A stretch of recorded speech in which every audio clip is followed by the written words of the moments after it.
Hi guys, myself doctor Saurabh, third year medico and welcome to our YouTube channel जिसका नाम है doctor health. और आज हम बात करने वाले हैं एक बहुत इंपॉर्टेंट टॉपिक पर जिसका नाम है पीसीओडी या फिर पीसीओएस। जैसा कि हमने पिछली वीडियो के अंदर ब्लैक फंगस यानी कि मुकर माइकोसिस पर बात करी थी, उसके कॉजेज़ देखे थे, रीज़न देखे थे, साइड इफ़ेक्ट्स देखे थे, वैसे ही आज हम इस वीडियो में भी बात करने वाले हैं पीसीओडी पर। सबसे पहले समझना बहुत ज़रूरी है कि पीसीओडी है क्या। हम इसके अंदर कुछ पॉइंट्स कवर करेंगे, जैसे कि first of all what are the main causes, second sign और सिम्टम्स, फिर उसका रीज़न, फिर उसके बॉडी पर इफ़ेक्ट्स। पीसीओडी की समस्या आजकल अगर मॉडर्न सोसाइटी में देखें तो हर 5 में से जो एक महिला है वो इससे सफ़र कर रही है, इससे पीड़ित है। पीसीओडी का जो मेन सबसे पहले फुल फॉर्म जानने की आवश्यकता है, क्योंकि जो नाम है उसी में इसकी बात छुपी है। जैसे कि पीसीओडी यानी कि पी का मतलब होता है पॉली, सी का मतलब है सिस्टिक, ओ का मतलब ओवेरियन और डी का मतलब डिजीज़, जिसे हम सिंड्रोम भी बोलते हैं। सिंड्रोम यानी कि ग्रुप ऑफ सिम्टम्स, इसलिए हमने इसे सिंड्रोम भी बोला है। मतलब बहुत सारे सिस्ट का फॉर्मेशन हो जाना ओवरी में। असल में क्या होता है कि फर्स्ट हम पॉइंट देखते हैं, जैसे कि what are the main causes. इसके अंदर फर्स्ट आता है हार्मोनल इम्बैलेंस। जैसे कि एक फीमेल है, उसके अंदर 28 डेज़ का जो मेंस्ट्रुअल साइकिल चलता है, जो according to body need 29-31 days का भी हो सकता है। जब अप्रोक्सीमेट 14 डेज़ माइनस करते हैं उसमें से, तो जो भी टाइम पीरियड आता है, फॉर एग्जांपल 28 डेज़ का साइकिल है, उसमें से अगर मैंने 14 डेज़ माइनस किया तो जो 14th डे यानी कि वही कहलाता है हाईएस्ट पीरियड, जिस दौरान फर्टिलाइजेशन के चांसेस हाईएस्ट होते हैं, और उस दौरान ओवम रिलीज़ होता है ओवरी से, यानी कि जो ओवरी है वहाँ से अंडाशय का निकलना, वही ओव्यूलेशन कहलाता है। अगर प्रेगनेंसी हो जाती है, यानी कि अगर फीमेल प्रेग्नेंट हो जाती है तो आगे मेंसेस बंद हो जाएंगे, और अगर नहीं होती है तो वो ओव्यूलेशन हो जाएगा, ओवम रिलीज़ हो जाएगा ओवरी से, और 2 हफ्ते बाद वापस मेंस्ट्रुअल साइकिल कंटिन्यू हो जाएगा, मेंसेस आ जाएंगे। तो ये प्रोसेस चलता रहता है। अब एक हार्मोन होता है जिसका नाम है एलएच, जिसके कारण से ओव्यूलेशन होता है, एलएच सर्ज, जो कि अप्रोक्सीमेट 14 डे जो होता है मेंस्ट्रुअल साइकिल को, उस दौरान फीमेल की बॉडी के अंदर बढ़ जाता है, जिस वजह से जो फॉलिकल है उसमें से ओवम निकलता है, या फिर फॉलिकल फटता है, उसमें से ओवम रिलीज़ होता है। जब वो क्या होता है, बहुत ज़्यादा बढ़ जाता है, तो उस वजह से जो एग है वो निकल नहीं पाते और वो क्वांटिटी के अंदर बढ़ना स्टार्ट हो जाते हैं, यानी कि ओवम बहुत ज़्यादा बढ़ना स्टार्ट हो जाते हैं।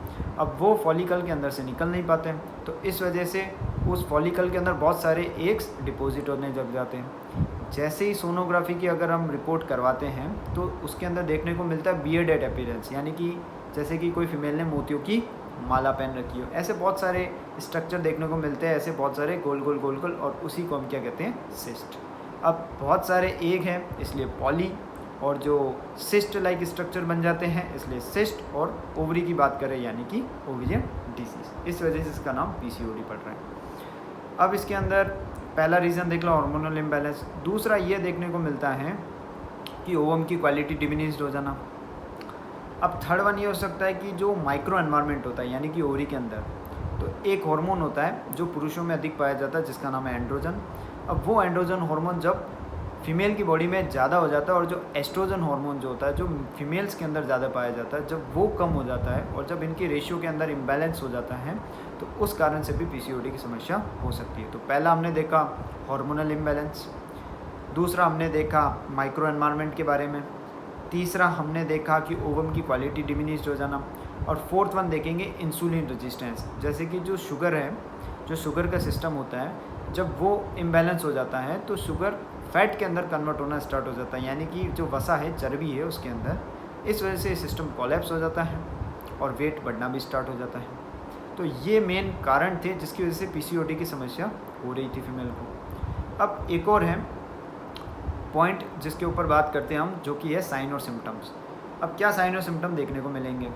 साइन और सिम्टम्स के अंदर ऐसा है कि अगर फीमेल के अंदर मेंसेस आते हैं तो वो बहुत ही हैवी ब्लीडिंग के साथ आएंगे, अगर नहीं आएंगे तो 1-2 महीना नहीं आएंगे, और अगर आते हैं तो काफ़ी हैवी ब्लीडिंग के साथ आते हैं, यानी कि इसी को बोला जाता है इरेगुलर मेंसेस। अब जैसा कि अपन ने कॉजेज़ में देखा था कि एंड्रोजन का लेवल फीमेल की बॉडी के अंदर बढ़ रहा था, तो उसके क्या हो जाएंगे, साइड इफ़ेक्ट्स भी देखने को मिलेंगे, क्योंकि वो अपनी नॉर्मल लेवल से बहुत ज़्यादा बढ़ रहा है। तो उसके साइड इफ़ेक्ट्स होते हैं कि जो हाथ और जो पाँव है फीमेल के, उसके ऊपर ज़्यादा हेयर ग्रोथ हो जाती है, हिर्सुटिज्म देखने को मिलता है, यानी कि फेशियल ग्रोथ बढ़ जाती है, जो फेस पर जो हेयर की ग्रोथ होती है वो इंक्रीज़ हो जाती है, जिसे हमने हिर्सुटिज्म टर्म दिया है। अब इस तरह से एक्सेसिव ऑयली स्किन जिसके कारण से कॉस्मेटिक लुक्स बिगड़ जाता है, यानी कि एक्ने और पिंपल की प्रॉब्लम हो जाती है फीमेल्स में। तो इस तरह की बहुत सारी ये सिम्टम्स देखने को मिलते हैं। इसके अलावा जो ग्लूकोज या ग्लाइकोजन मेटाबॉलिज्म है वो भी इम्पेयर्ड हो जाता है, जिसको हमने इंसुलिन रेजिस्टेंस बोला है, और इसी कारण से वेट इंक्रीज़ हो जाता है, और जब वेट इंक्रीज़ होता है तो पीसीओडी बढ़ जाता है, और अगर पीसीओडी बढ़ता है तो वेट बढ़ जाता है। तो इस तरह से ये पूरा प्रोसेस चलता है। और अगर ऐसा ही चलता है तो जब वो फीमेल फैमिली प्लानिंग की बात करती है या फिर फैमिली प्लानिंग करना चाहते हैं तो उस फीमेल के अंदर फिर प्रेगनेंसी रिलेटेड इश्यूज़ भी हो जाते हैं, यानी कि प्रेगनेंसी उसके लिए डिफ़िकल्ट भी हो सकती है। तो हम देख रहे थे कि जब वेट बढ़ रहा है तो पीसीओडी बढ़ रहा है, पीसीओडी बढ़ रहा है तो वेट बढ़ रहा है, तो इस तरह से प्रॉब्लम क्रिएट हो जाती है। इसी कारण से पीसीओडी के अंदर फीमेल का वेट बढ़ना स्टार्ट हो जाता है। अब इस तरह से अगर ये प्रोसेस कंटिन्यू चलता है तो फीमेल के अंदर इनफर्टिलिटी की सिचुएशन भी आ सकती है, यानी कि प्रेगनेंसी में डिले हो सकता है या फिर प्रेगनेंसी में प्रॉब्लम आ सकती है, डिफ़िकल्टी हो सकती है। तो ये हमने देखे कुछ साइन और सिम्टम्स। अब हम बात करने वाले हैं इसके रीज़न पर कि क्या कारण है। तो एक तो टॉक्सिन्स का एक्सपोजर होना, एक्सेसिव टॉक्सिन एक्सपोजर्स। दूसरा excessive use of alcohol, excessive use of cigarette, excessive use of cannabinoids, steroids. जब इन चीज़ों का ज़्यादा इस्तेमाल होता है तो उसका नेगेटिव इम्पैक्ट पड़ता है बॉडी पर, बॉडी की हेल्थ पर। तो उस कंडीशन से पीसीओडी भी डेवलप होता है। और मोस्ट इम्पॉर्टेंट है स्लीपी पैटर्न। जब फीमेल अपना स्लीपी पैटर्न बदल देती है, मान लेते हैं कि जब वो रात भर जाग रही है, फ़ोन चला रही है, टीवी देख रही है, लैपटॉप पर देख रही है, या फिर लॉन्ग टर्म तक बातें कर रही है, और ऐसा अगर उसकी कंटिन्यूटी हैबिट में आ जाता है, स्लीपी पैटर्न डिस्टर्ब हो जाता है, यानी कि जो हमारी सर्केडियन रिदम है जिसको हमने बोला स्लीप अवेकनिंग साइकिल, जो रिदमिक साइकिल है, जब वो डिस्टर्ब हो जाता है सर्केडियन रिदम, तो फिर उससे हेल्थ रिलेटेड इश्यूज़ होते हैं।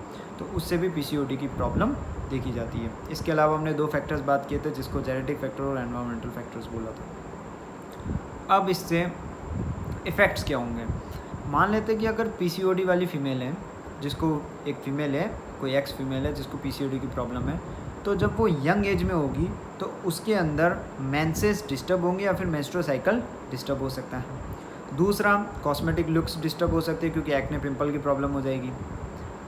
थर्ड वन, फर्टिलिटी डिस्टर्ब हो सकती है उसकी, क्योंकि वो प्रेगनेंसी में उसको डिफ़िकल्टी आ सकती है।